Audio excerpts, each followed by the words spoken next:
Good morning, student. Today we read chapter 8 Models in English Grammar.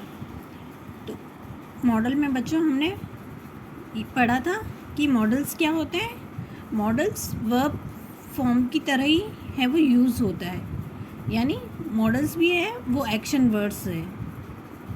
जैसे कि काम को करना, तो मॉडल का प्रयोग भी है वो वर्ब की तरह ही जो है वो होता है. और इसका जो प्रयोग है वो वर्ब के जो पहले हैं वो यूज़ किया जाता है.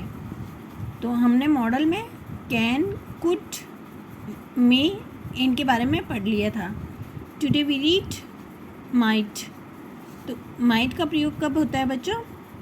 It is use to express uncertain possibility and polite permissions और रिक्वेस्ट. जो माइट का प्रयोग है वो बच्चों अनसर्टन यानी जैसे परिवर्तन होने की पॉसिबिलिटी यानी संभावना हो, यानी कुछ चेंज होने की जो है वो संभावना हो, और पोलाइट यानी विनम्र परमिशंस है. फिर रिक्वेस्ट उसके लिए है, वो इसका प्रयोग होता है. For example, this sum might be difficult to solve. You might help wash the dishes. Next है सेल. शेल का जो प्रयोग है बच्चों, it is use to express suggestions, offer and make promise. तो इसका जो प्रयोग है वो आपको सुझाव देने, ऑफ़र यानी कुछ जो है वो प्रस्तुत करने, या जो प्रॉमिस है वो उसके लिए किया जाता है. For example, shall I help you यानी क्या मैं तुम्हारी मदद करूं. I shall lend you the notes, क्या तुम मुझे नोट्स है वो दोगे. Next should. इसका प्रयोग है वो बच्चों, it is use to make recommendations और give advice and to express obligations. For example, I should draw the curtains. Sometimes I should make a break. Next would. It is the past form of will used to make request, permissions and offer. For example, I would stay back and help. It was not late.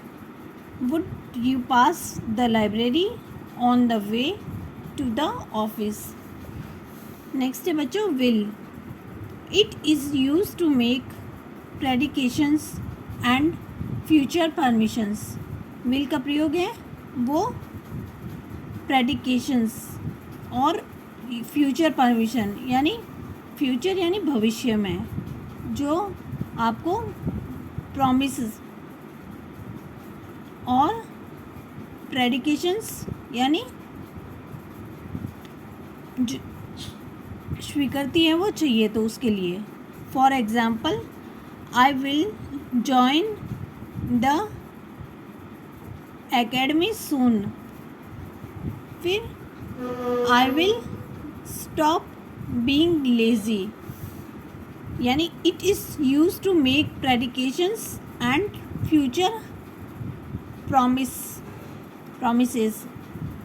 तो predications का मतलब होता है बच्चों भविष्यवाणी, यानी जो future में काम होने वाला है, भविष्य में जो काम होने वाला है उसकी जो भविष्यवाणी की जाती है, और जो प्रॉमिसेस यानी वादे किए जाते हैं, तो उसके लिए इसका प्रयोग है वो किया जाता है. For example, I will join the academy soon यानी मैं जल्दी ही है वो एकेडमी जो है वो ज्वाइन करूँगा. I will stop being lazy. Next है बच्चों must. It is used to give advice, express necessity, prohibitions and obligations. अब मस्ट का प्रयोग है वो हमें ये काम करना चाहिए, तो उसके लिए है वो किया जाता है। और इसमें अगर कोई एडवाइस है यानी सलाह, एक्सप्रेस नेसेसिटी यानी ज़रूरत पड़ने पर जो आवश्यकता होती है वो, प्रोहिबिशंस यानी मना करना, ऑब्लिगेशंस यानी आज्ञा देना, तो उसके लिए है वो ये इसका प्रयोग किया जाता है। For example, must I wait till you complete the book, यानी must I wait till you complete the book, यद्यपि तुम्हें इस बुक को कंप्लीट करने के लिए प्रतीक्षा है वो करनी चाहिए।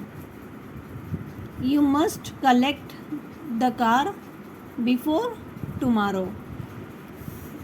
फिर नेक्स्ट है बच्चों ऑट टू, इसको ऑट टू बोलते हैं, यानी कोई भी कार्य करना चाहिए, उसके लिए इसका प्रयोग है वो किया जाता है। It is used to express obligations, give advice and duty, यानी अपने जो ड्यूटी है कर्तव्य को पूरा करने के लिए, फिर एडवाइस देने के लिए और आज्ञा देने के लिए इसका जो है वो यूज़ किया जाता है। For example, you ought to drive carefully in bad weather,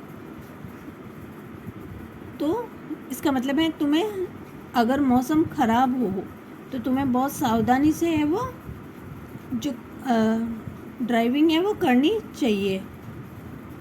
you ought to switch off the light when you leave the room, तो इसमें है वो बच्चों आपको कुछ आज्ञा देनी हो, यानी ऑब्लिगेशंस या एडवाइस देनी हो, तो उसके लिए है वो ऑट टू का प्रयोग होता है।